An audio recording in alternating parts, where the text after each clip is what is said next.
Amén, que Dios les bendiga muchísimo. Otra vez estamos aquí en la iglesia en casa. Qué bendición escuchar todas esas palabras sobre nuestra iglesia. Tenemos una iglesia hermosa y yo sé que a pesar de que no nos estamos viendo, el Señor sigue construyendo su iglesia y que las puertas del infierno ni nadie podrá destruir la iglesia. Es lo más indestructible del mundo. Así que qué bendición todas estas palabras hermosas. Vamos a ir entonces hoy a la palabra del Señor. Hoy tenemos el libro de Hebreos. Hebreos es un libro muy bello. Te animo a que lo estés leyendo. Hoy vamos a leer el capítulo 11, no todo, un pedacito nomás. Y vamos a hablar ese famosísimo capítulo sobre la fe. Acompáñame a Hebreos capítulo 11, versículo 1 al 3. Dice: la fe es la confianza de que en verdad sucederá lo que esperamos. Es lo que nos da la certeza de las cosas que no podemos ver. Por su fe, la gente de antaño gozó de una buena reputación. Por la fe entendemos que todo el universo fue formado por orden de Dios, de modo que lo que ahora vemos no vino de cosas visibles. Vamos a orar al Señor. Señor, yo te doy gracias por esta palabra, Señor. Yo te pido, Señor, tu bendición en esta palabra tuya. Es una palabra viva, Señor. Gracias por tu palabra. Te pido que tú bendigas tu buena palabra, que tú nos hables en esta hora, Señor, nos transformes, nos enseñes, nos libertes, nos guíes a toda verdad. Señor, te pido que quites todo velo y venda de nuestros ojos, de nuestra mente, de nuestro ser, y que tu evangelio hable, nos ilumine y nos guíe a toda verdad. Señor Jesús, enséñanos de ti y llénanos con el Espíritu Santo a medida que estamos leyendo esta palabra. Te damos gracias porque tu palabra es buena, es viva y abundante, es eficaz, Señor, y más cortante que toda espada de doble filo. En el nombre de Jesús. Amén. Bien, acá tenemos nosotros la definición de la fe en este célebre capítulo, uno de los más famosos capítulos de la Biblia, los héroes de la fe y lo que es la fe. Así que vemos nosotros la definición de la fe. La describe con dos palabras. La Reina Valera también hace una descripción. Es la certeza de lo que se espera y es la convicción de lo que no se ve. Acá dice: la fe es la confianza de que es verdad, que sucederá lo que esperamos. Es lo que nos da la certeza de las cosas que no podemos ver. Así que si tú te das cuenta, fe tiene mucho que ver con ver. Así que fe tiene que ver con poder observar con nuestros ojos lo que no se ve. Y esta es lo que es la fe, la confianza en el Señor. Y tenemos que, una vez leída esta definición, diferenciar lo que es la fe de lo que no es la fe. Porque a veces tenemos ideas erróneas de lo que es la fe. Por ejemplo, fe no es creer que pasará cualquier cosa que yo crea. Es decir, si yo creo que, no sé, que me voy a encontrar con el príncipe azul ahorita que salga en la esquina y se va a aparecer el príncipe azul y entonces tengo fe. Pues mi hermano, eso en la Biblia no es fe. Eso de pronto puede ser un deseo loco, un capricho total, pero fe no. Así que la fe no quiere decir eso. Tampoco la fe quiere decir una concentración superior para que algo ocurra. Yo recuerdo que cuando pequeño yo pensé que habían unos individuos que tenían mucha fe porque en la televisión veíamos a un sujeto que se concentraba y sudaba y temblaba y detenía un reloj con el pensamiento. Yo decía, uy, qué pisco para tener fe tan tremenda. No, eso no es fe. Eso podrá ser hasta brujería, pero fe no es. Ni doblar una cuchara, ni nada de eso. O sea, eso no es fe. Pero normalmente nosotros asociamos la fe con el capricho o con querer yo cosas que sucedan como yo quiero y entonces le pongo toda mi fe y mi creencia y pensamos que eso va a ocurrir. Oh, bueno, no es esa la fe. Entonces, ¿qué es la fe? Luego no dice acá que es la confianza, dice acá de que sucederá lo que esperamos. No es la certeza de cosas que no podemos ver y yo no puedo ver eso, pero tengo la certeza, voy a decir que creo, me obligo a creer y va a aparecer esa cosa. No, eso es más como un rito mágico. No, las cosas de Dios sí son de fe, pero la palabra fe es la palabra pistis y la palabra pistis es la palabra confiar. Confiar en Dios. La fe no tanto es el ejercicio mío, sino en quién descansa mi fe. Y si mi fe descansa en Dios, es una fe bíblica. Para que mi fe descanse en Dios, debe descansar en lo que Él dice, en su palabra. Eso lo dice Romanos 10, capítulo 10, la fe viene por el oír y el oír por la palabra de Dios, es decir, mi fe debe descansar en lo que Dios dice y no en lo que yo quiero o creo.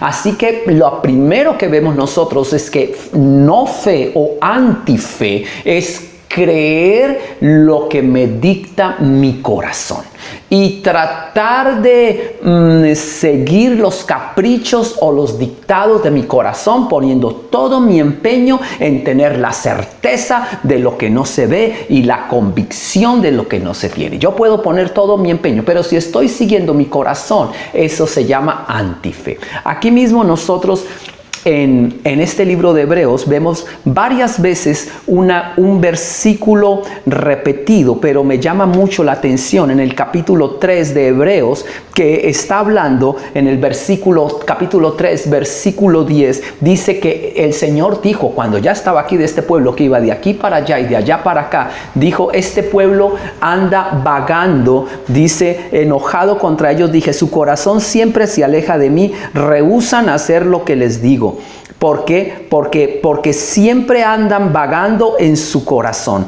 Y este es el punto. Acá en esta versión dice, su corazón siempre se aleja de mí. En la Reina Valera dice, siempre andan vagando de aquí para allá.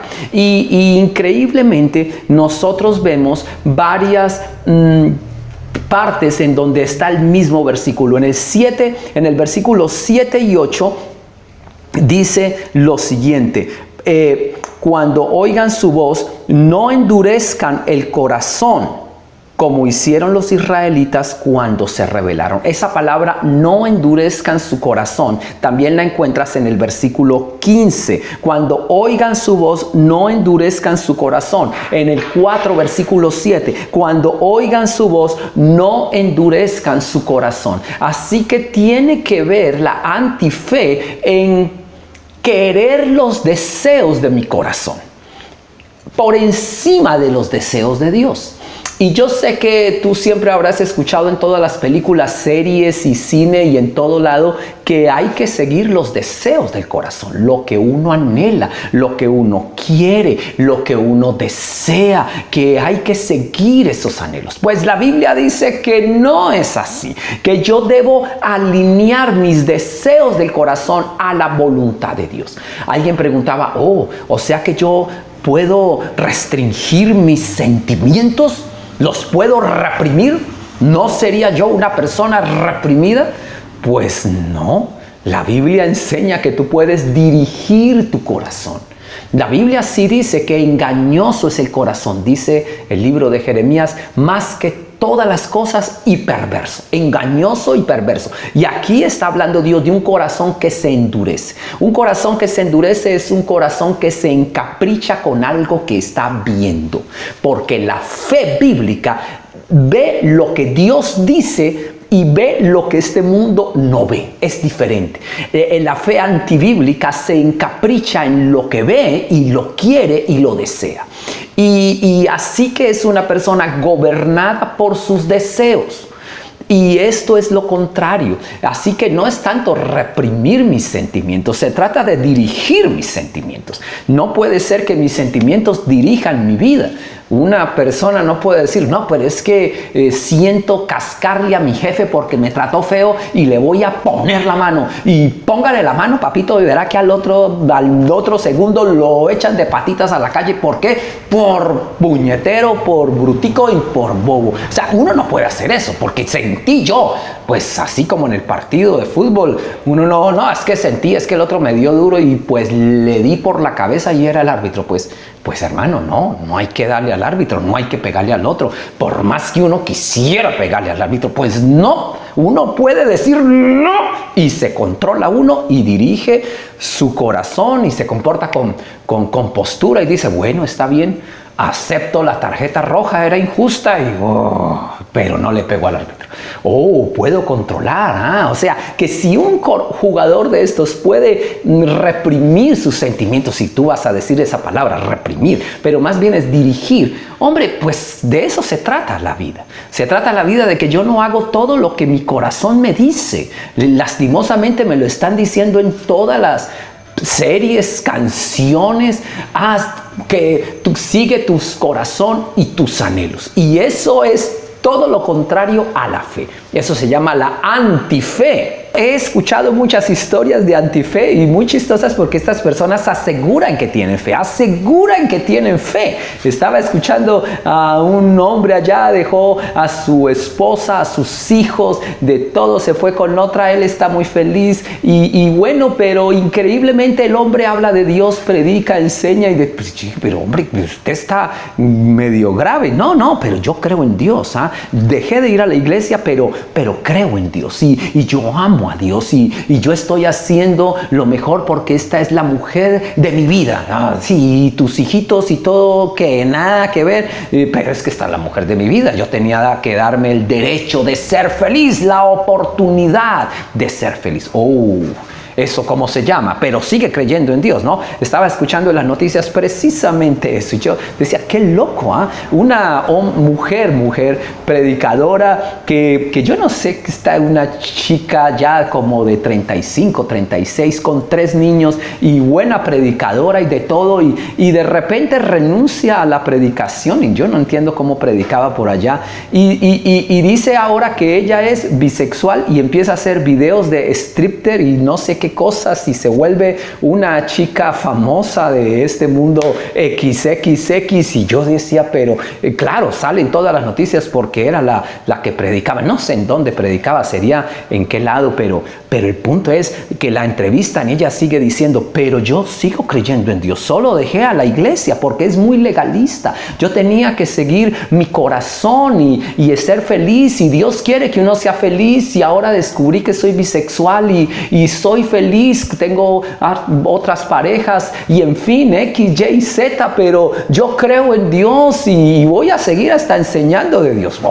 ¡Qué locura! O sea, ¿qué es esto? Pues este es el mundo loco que nos tocó vivir, pero nada tiene que ver con la fe bíblica. Así que la fe bíblica tiene unas características, porque claro, cuando leemos aquí, la fe es la confianza de que en verdad sucederá lo que esperamos, es lo que nos da la certeza de las cosas que no podemos ver y queremos que sucedan ciertas cosas y queremos ver ciertas cosas que ahora no vemos, pero la fe debe descansar en la palabra de Dios, en el deseo de Dios y en su voluntad. Así que lo que hago yo con mi corazón es alinear mi corazón y llevarlo al lugar correcto donde debe ir. Y allá en donde Dios dice que debe estar mi corazón, ahí yo empiezo a tener fe. Y empiezo a tener fe en lo que Dios me dice a mí, en las promesas que Dios me tiene a mí, pero dentro de su palabra y su voluntad, no en mi voluntad, que es muy diferente. En la Biblia, yo dejo de ser Dios, yo crucifico esta carne con todas sus pasiones y deseos, y ya no vivo yo, ahora vive Cristo en mí. Yo muero a mí mismo, y ahora decido vivir para la gloria de Dios. Y esto es lo que me hace a mí una persona de fe. Así que veamos algunas características de la fe en este libro de Hebreos capítulo 11. Lo primero que yo veo acá es que la fe en el versículo, mira el versículo 3, la fe tiene que ver con, vuelvo a repetir, con ver lo invisible. El versículo 3 dice que Dios creó todas las cosas de lo invisible. Lo visible vino de lo invisible. Tiene que ver con fe. Tiene que ver con fe porque ya lo había dicho, que la fe es la convicción de las cosas que no se pueden ver. Así que la fe tiene que ver con ojos que ven más allá del mundo material, con ojos que ven lo que la mayoría de gente no ve, con ojos que ven la realidad espiritual que Dios nos ha preparado para nosotros. Tiene que ver con eso, con una capacidad de ver. Y por esa razón, veamos qué vieron estos hombres. Por ejemplo, otra característica de la fe, además de esa, número 2, podemos ver en el caso de Abel. Abel, en el versículo 4 dice la Biblia que él da lo mejor, las primicias a Dios, y que por eso Dios aceptó sus primicias. Dice, por la fe Abel presentó a Dios una ofrenda más aceptable que la que presentó Caín. ¿Por qué Abel presentó lo mejor? ¿Por qué Abel le dio más? ¿Por qué Abel le dio lo primero? ¿Por qué Abel le dio lo más gordo? ¿Por qué? Porque él no estaba mirando solo lo material, él estaba mirando lo invisible de Dios. Él honraba a Dios y no importaba si tenía que darle lo más costoso, lo más valioso y su primera oveja. Piensa usted, piensa la primera oveja. Y si no da más ovejas esta mamá oveja y yo le estoy sacrificando las primicias, ay no, prefiero no darle la primera oveja, más bien le doy la tercera oveja o algo así, ya que me aseguro aunque sea 2 ovejitas. Pero la fe quiere decir yo honro a Dios por encima de mí mismo y le doy a Dios por encima de lo que yo quiero tener. Eso es fe. Así que fe es darle a Dios lo mejor y aún lo que me cuesta a mí. En este caso, dinero le doy al Señor y le dio lo mejor a Abel. Y eso tiene que ver con una persona que ve más allá de las cosas materiales. El materialista es una persona tacaña. El materialista se aferra a lo que tiene. Y para dar algo, es un complique. Porque él piensa que si da algo se va a empobrecer y va a tener menos. El que tiene fe puede ofrendar a Dios, puede servir al pobre, puede ayudar al que no tiene. Y sabe que Dios le va a recompensar y Dios le va a prosperar. Ese es el punto con él. El hombre no está aferrado a las cosas materiales. Otra característica, tenemos muchos hombres y ejemplos de fe, no podemos verlos todos, pero me llama la atención el siguiente ejemplo. Noé, versículo 7. Por la fe Noé construyó un barco grande para salvar a su familia del diluvio en obediencia a Dios, quien le advirtió de cosas que nunca antes habían sucedido. Por la fe Noé condenó al resto del mundo y recibió la justicia que viene por fe. Acá dice que Noé obedeció, cosas que nunca antes habían sucedido. En la versión Reina Valera dice cosas que nunca antes había visto. ¡Wow! Yo decía, qué cosa con el punto de los ojos. Y aquí vemos a una persona que hace las cosas que no entiende, porque razonablemente él no entendía. Él tenía que hacer un barco y nunca había visto llover, ni creo que tampoco había visto el mar, no estaba ni cerca del mar, estaba a muchos kilómetros, pudiéramos decir centenas de kilómetros del mar, y él no. Pero hacer un barco en este lugar y nunca ha llovido, pues si él hubiera dicho va a caer agua del cielo, y él nunca ha visto caer agua del cielo. Pero es hacerlo lo que Dios dice a pesar de que no lo entienda. Esto es fe. No lo entiende mi mente, no lo comprendo con mi lógica humana, pero yo hago lo que es correcto porque Dios me lo dice. Y esto es un hombre de fe. Esto es un hombre que obedece a pesar que no entiende. Y es así, a veces uno puede ser una persona muy calculadora y estricta, pero Dios me está diciendo, mira, dale a alguien esto. Y yo digo, si le doy esto no voy a tener para aquello, pero Dios te lo pone en el corazón, Dios te lo pone. Y una persona de fe hace lo que no es lógico a veces y lo puede dar. Y cuando se da cuenta, Dios le ha bendecido más. Digamos, eso es fe. Ahora, yo tengo que tener la certeza que es Dios el que me está hablando. Yo estoy en comunión con Dios. Y yo me desprendo aún de las cosas materiales para obedecer a Dios. O hago cosas que no entiendo para obedecer a Dios. Yo he conocido muchos ingenieros, hombres de Dios, que les ha tocado renunciar a muchas licitaciones. En algunos casos hasta no concursan ya en muchas de las licitaciones que hacen ciertos gobiernos locales y dicen, prefiero ser pobre o no sé, para mí eso es algo increíble. Prefiero construir en el sector privado, así no me vaya tan bien. pero no lo voy a hacer. Y uno dice, eso es obediencia, porque la lógica le dice, no sea tan bobo. ¿Qué tanto es de cambiar un estado o colocar allí, no sé, un certificado de experiencia que no lo tienes, o hacer algo para mejorar ahí tus datos con cosas que no son tan ciertas y ganar el concurso? Y de pronto mejorar su familia y su economía y a sus seres queridos. Pero la lógica puede decir algo, pero Dios está diciendo otra cosa. Así que Noé hizo cosas que no entendía con su razonamiento, pero obedeció a Dios. Eso es fe. Fe es avanzar aunque no vea hacia dónde me dirige Dios. ¿Qué es lo que le sucedió a Abraham? En el versículo 8 nosotros vemos el caso de Abraham. Dice, Abraham obedeció cuando Dios lo llamó para que dejara su tierra y fuera a otra parte. Dios lo llamó para que dejara su tierra y fuera a otra que él le daría por herencia. Dice, se fue sin saber a dónde iba. Y cuando llegó a la tierra que Dios le había prometido, vivió allí por fe y vivió como extranjero porque no tenía casa propia ni nada.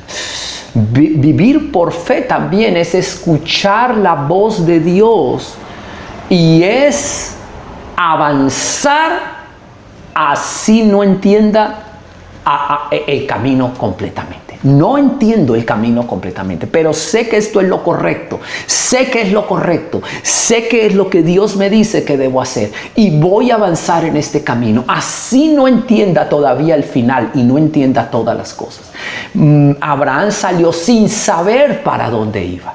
Y no lo sabía, pero lo que sí sabía es que Dios estaba con él y que Dios iba con él. Y si Dios iba con él, no importa cuál iba a ser el destino del camino, pero donde él llegara, ese lugar florecería con la bendición de Dios. Por la fe también vemos nosotros que Abraham, dice el versículo 17, Abraham ofreció a Isaac en sacrificio cuando Dios lo puso a prueba. Eso es algo tremendo. Por la fe, otra característica de la fe es que la fe obedece y entrega y sacrifica aún lo que Dios le ha dado como promesa en esta tierra, por una promesa superior. Cuando una persona es de fe, obedece y aún muere a las promesas de esta vida. Y esto fue lo que hizo Abraham. El punto aquí es que una persona de fe le cree al Señor. Dios es su Dios y no las cosas terrenales, no las personas. Jesús mismo lo dijo, el que no renuncia a padre o a madre o a esposa o a terrenos o a casas por mí, no es digno de mí. El primer lugar tiene que ser para Dios. Y la fe es eso, Señor, yo te sigo a ti y por encima de cualquier persona o promesa o regalo que tú me hayas hecho. Y esa capacidad es la capacidad de tener fe y de confiar en Dios. Por eso estos hombres son bendecidos de Dios. Solo quiero terminar, otros hombres allí que tuvieron fe, dice la Biblia, no alcanzamos a leerlos, pero aquí vienen los patriarcas. Isaac bendijo a sus hijos, dice la Biblia, bendijo a Jacob y a Esaú. Jacob a su vez bendijo a sus hijos, apoyado en el borde de su bastón, dice la Biblia, y José profetizó sobre el futuro de este pueblo. Es decir, estos hombres veían lo que no se veía. ¿Por qué bendijo Isaac a sus hijos? ¿Por qué bendijo a Jacob de una manera especial? Porque él veía lo que no se veía con los ojos físicos y él pudo visualizar un hombre que iba a prosperar porque él caminaba con Dios y él se atrevía a hablar las bendiciones de Dios. Lo mismo hizo Jacob con sus hijos. Se apoyó, dice ahí, del borde de su bastón, se arrodilló y bendijo a sus nietos y a sus hijos, proclamando un futuro glorioso. No veía ese futuro glorioso, pero él lo declaró y lo creyó, y eso se cumplió. Es porque hay un hombre que ama al Señor y puede ver más allá de las cosas físicas inmateriales. Igual pasó con José. Pero pon atención al caso que más me llama la atención, que es el caso de Moisés. Moisés, en el versículo 24 dice que Moisés rehusó llamarse hijo de la hija de Faraón. Acá yo tengo Moisés. Cuando fue adulto, rehusó llamarse hijo de la hija de Faraón. Prefirió el maltrato con el pueblo de Dios a disfrutar de los placeres momentáneos del pecado.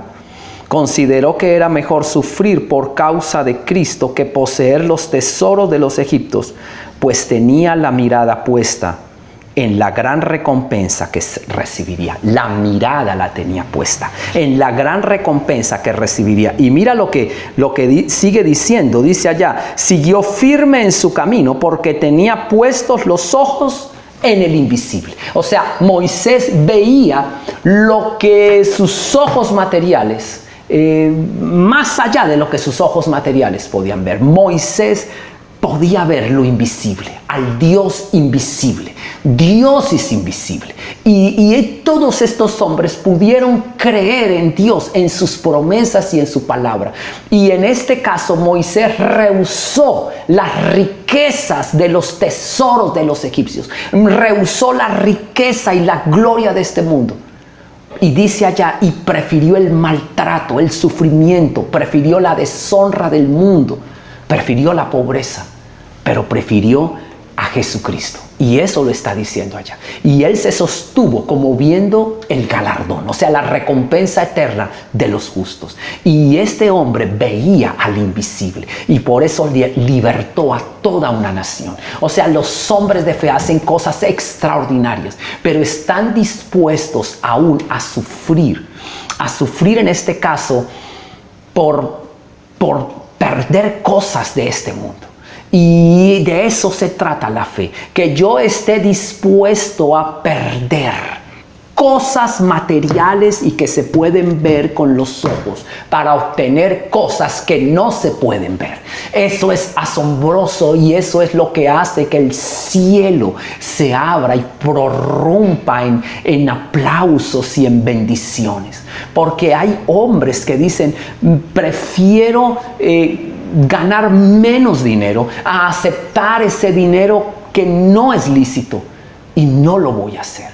Y como decía la vez pasada esta persona que me decía, prefiero pagar la multa esa y no decirle al guarda de tránsito, mire estos 50,000 pesos o 100,000 pesos, prefiero perder los 400,000 pesos y obtener lo invisible, lo invisible. Eso es un hombre de fe, un hombre que prefiere lo correcto antes que los tesoros de Egipto, un hombre que prefiere lo que no se ve antes de las cosas hermosas que se pueden ver, tocar y aún disfrutar en este mundo. Pero prefiero lo que es de Dios. Lo que es de Dios es lo honroso, lo que es correcto, lo que es digno, lo que es honorable. Prefiero eso, prefiero la rectitud, prefiero al Señor. No importa que me quede con menos plata, pero yo sé que Dios me va a recompensar, porque dice la Biblia que él tenía puesta la mirada en el galardón, y uno sabe que Dios no lo va a dejar. Estoy haciendo lo que a Dios le agrada. Esa palabra, estoy haciendo lo que a Dios le agrada, me recuerdo la historia de un corredor de atletismo muy famoso en su momento. Ya no es tan famoso, era un corredor muy famoso en Inglaterra. Y este joven era un chico de Dios, un chico cristiano de una universidad muy famosa y muy fina allá en Londres. Y él, tenía grandes habilidades atléticas y él decía, cuando yo corro, yo siento que Dios me ve y sonríe. Esto es ver lo invisible, tener esa capacidad de ver lo invisible. Así que Dios se deleita en los talentos nuestros. Y este hombre llamado Eric Liddell corrió y siempre era uno de los grandes campeones en su país. Así que fue seleccionado para representar a su país en los Juegos Olímpicos. Y fue a los Juegos Olímpicos, no recuerdo si fue en Estados Unidos los Juegos Olímpicos en esa oportunidad, pero en los Juegos Olímpicos él era especialista y era uno de los mejores en el mundo, me parece que eran 100 metros planos. Pero ocurrió que este hombre que daba por hecho que ganaba la medalla de oro en los 100 metros planos, justo el día que le tocaba correr, era domingo y él debía ir a la iglesia a orar. Y él dijo, justo coincide con el día que yo voy a ir a la iglesia, no puedo correr. Que corran la fecha de la carrera. Y pues, todos los periodistas encima, todo el mundo encima de este joven. Y él dijo, pues esto es más o menos en 1920 y algo, 30 y algo. Y él dijo, no, yo no voy a correr hoy porque soy cristiano. No me da pena decirlo y yo voy a la iglesia justo en este momento, en ese día, en la mañana, y no voy a cambiar de planes. Y si lo hacen otro día, que pueda ser el lunes o el sábado o algo así, pero no este día domingo, yo no voy a correr. Y bueno, todo el mundo se le vino encima. En Londres le querían pegar porque él era el atleta que estaba representando una nación, no corrió y todo el mundo se le vino encima. Pero él también tenía que correr otras carreras y bueno, corrió otra carrera que eran los 200 metros y esa la ganó. No era su especialidad y la ganó.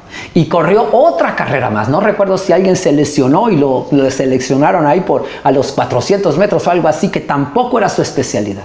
Y también la ganó. Y Dios lo recompensó por ser fiel. Bueno, finalmente uno dice, pues yo no sé qué tan hubiera hecho uno eso. Era como un poquito legalista el hombre, es cierto. Pero lo que es cierto es que era un buen cristiano, amaba a Dios y no le dio vergüenza decir su fe y hablarlo ante el mundo en general, porque el mundo estaba allí con todas sus cámaras. Y él dijo, no voy a correr este día, yo honro a Dios en el día del Señor, punto final.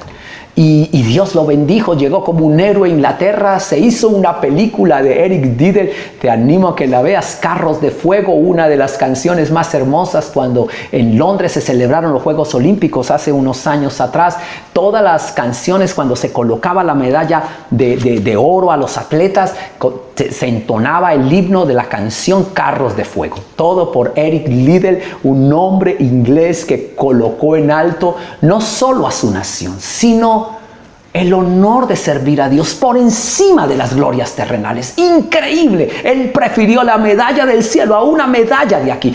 Pero Dios también le dio las medallas terrenales. Eso es ser fe. Y esto es algo increíble y es algo grandioso. Y yo sé que hay muchas personas que se ríen de las personas de fe. Ay, pobrecito, es que siempre son creyentes y son utópicos y la religión es el opio del pueblo, decía Carlos Marx. Y sí es cierto, hay mucha gente incrédula que solo mira lo material, nosotros no, pero increíblemente son los hombres de fe los que más han hecho cosas por el avance de este mundo y porque son hombres de Dios. Estás pensando en Francis Bacon. Francis Bacon fue un hombre que amó a Dios, escribió de la Biblia y escribió más sobre la Biblia que de ciencia, pero él fue el que descubrió o describió más bien el método científico por primera vez. El hombre de Dios, Francis Bacon, un hombre inglés, un hombre que leía la Biblia, que la enseñaba, que era un hombre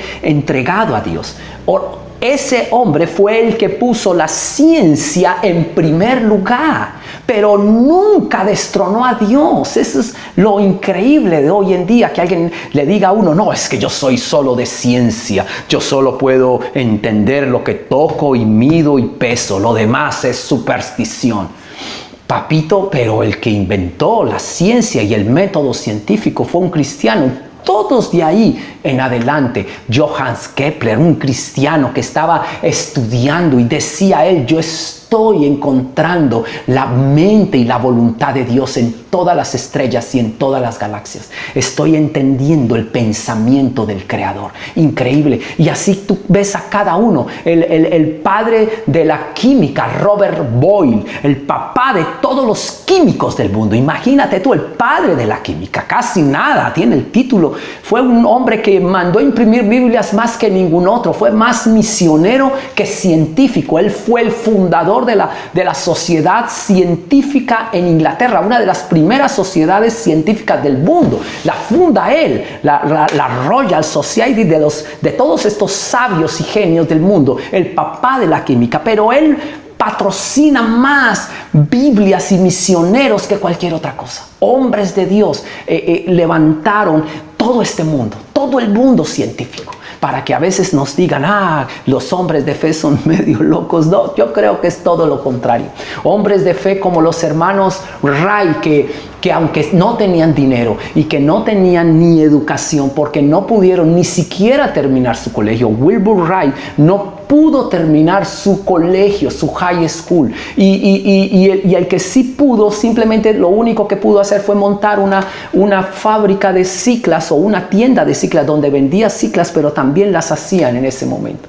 Pero aunque todas las universidades del mundo estaban invirtiendo millones y millones y millones de dólares en encontrar la fórmula secreta para que el hombre pudiera volar, el ejército de los Estados Unidos como un arma de guerra y con todo su poderío, nadie podía encontrar esa fórmula.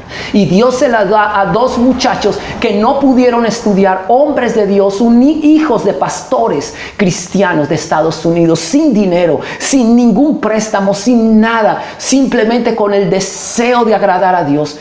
Inventan el avión. Eso es algo increíble. Y así son las cosas de Dios. Me llama la atención que ese es el hombre de Dios.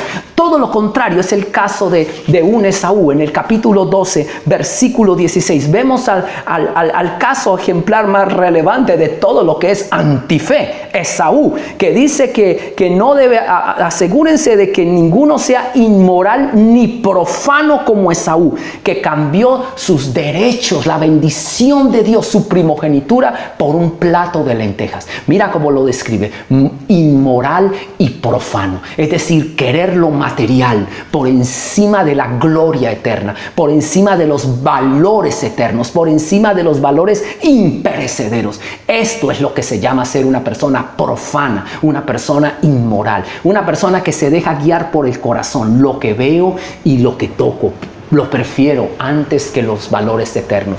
Y todo lo contrario es un hombre de fe. Acompáñame aquí y ya vamos terminando. En el capítulo 13, versículo 13, dice lo siguiente, me llamó mucho la atención: entonces sigamos al encuentro de Jesús fuera del campamento y llevemos la deshonra que Él llevó, pues este mundo no es nuestro hogar permanente, esperamos un hogar futuro. Este mundo no es nuestro hogar permanente, nosotros esperamos un hogar futuro. Así que podemos llevar aún la deshonra de Jesús. No nos importa perder una medalla, no nos importa que se rían de nosotros, no nos importa perder algo.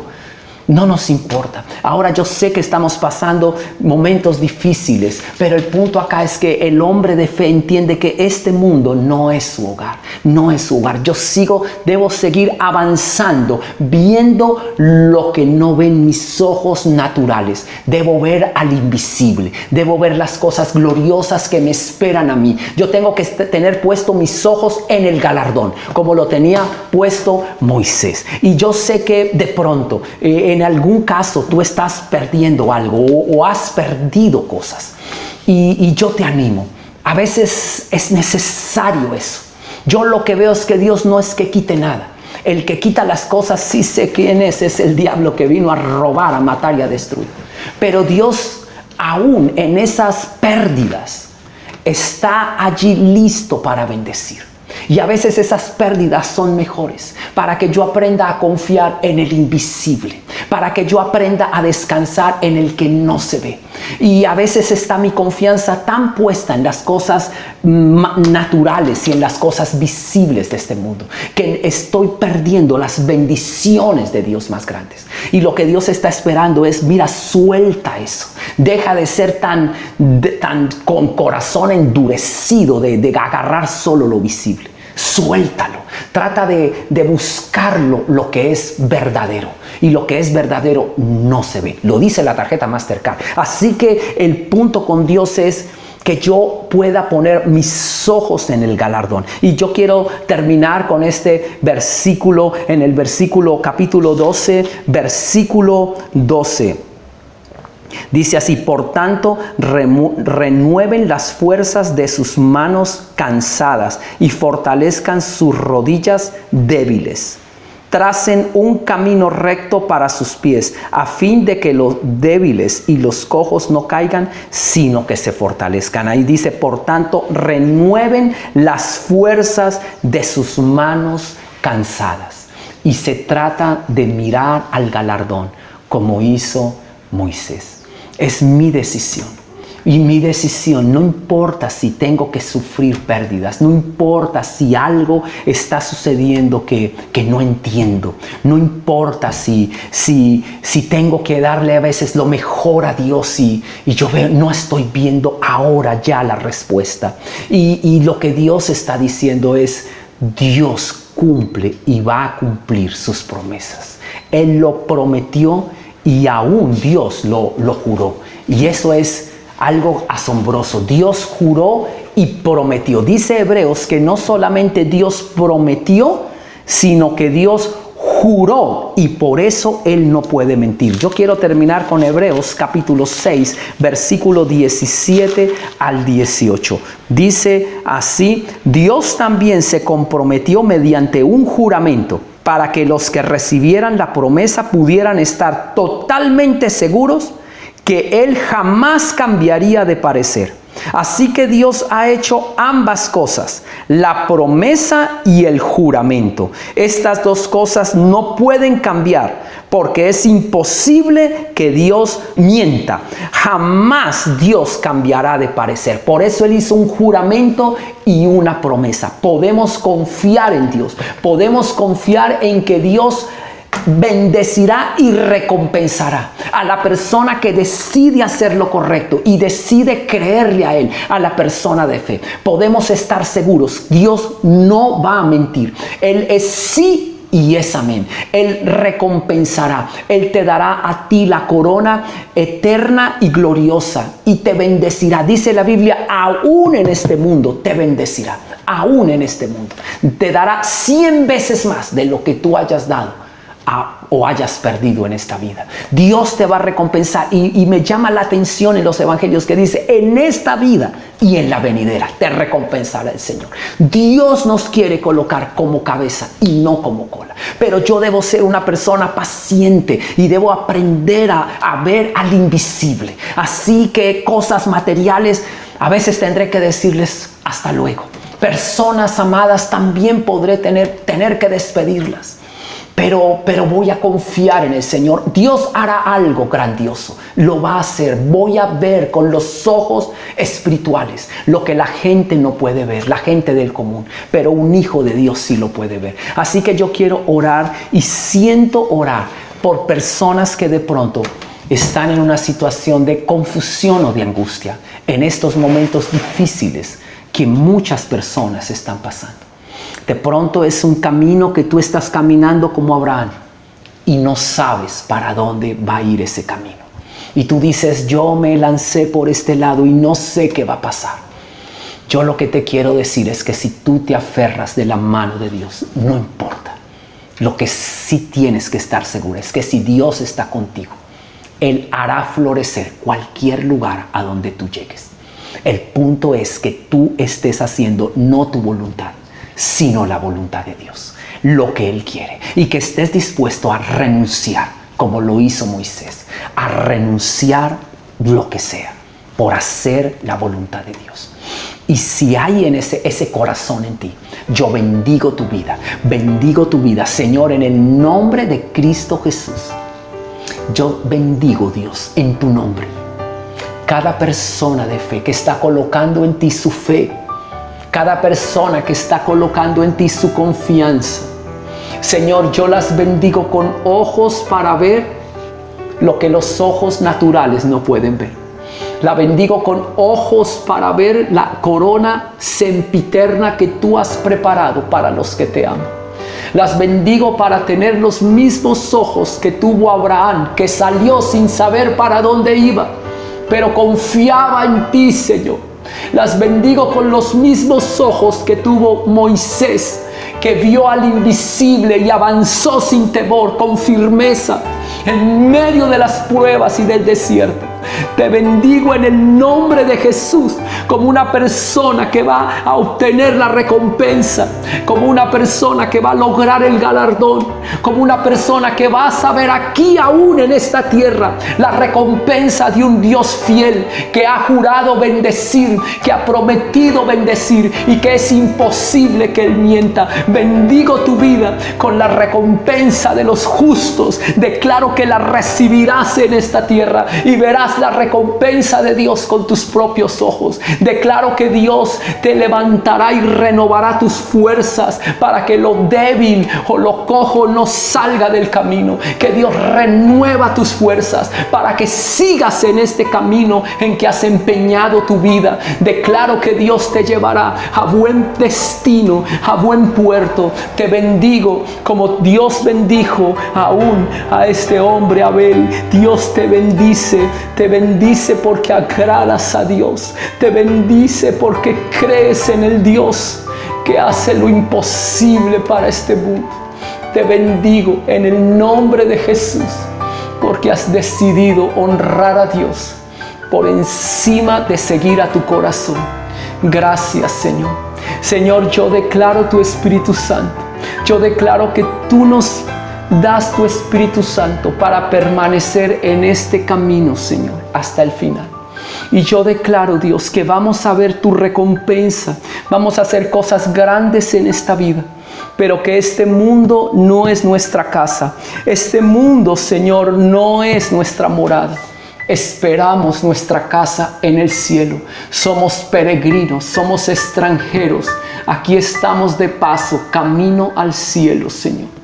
Y aquí declaramos que estas cosas materiales pasarán, pero tú y tu palabra, tus promesas jamás pasarán. Declaro que quito mi confianza, si quieres decirlo, de las cosas materiales. Quito mi confianza de las cosas que puedo ver, de cosas y de personas. Y pongo mi confianza en ti. Tú me vas a sostener. Tú me vas a llevar en tus manos para que mis pies no tropiecen con piedra. Tú me ayudarás. Estoy en tus manos en el nombre de Jesús y veré tu gloria. Estoy confiando en ti. Estoy confiando en el invisible. Veré tu gloria. Veré tu recompensa. Veré tu ayuda. Veré tu provisión en el nombre de Cristo Jesús.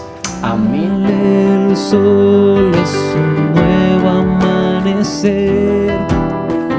Cantaré a ti otra vez, sea lo que venga, confiaré en ti. Alabaré en el anochecer. Vamos a decirle que todo lo que soy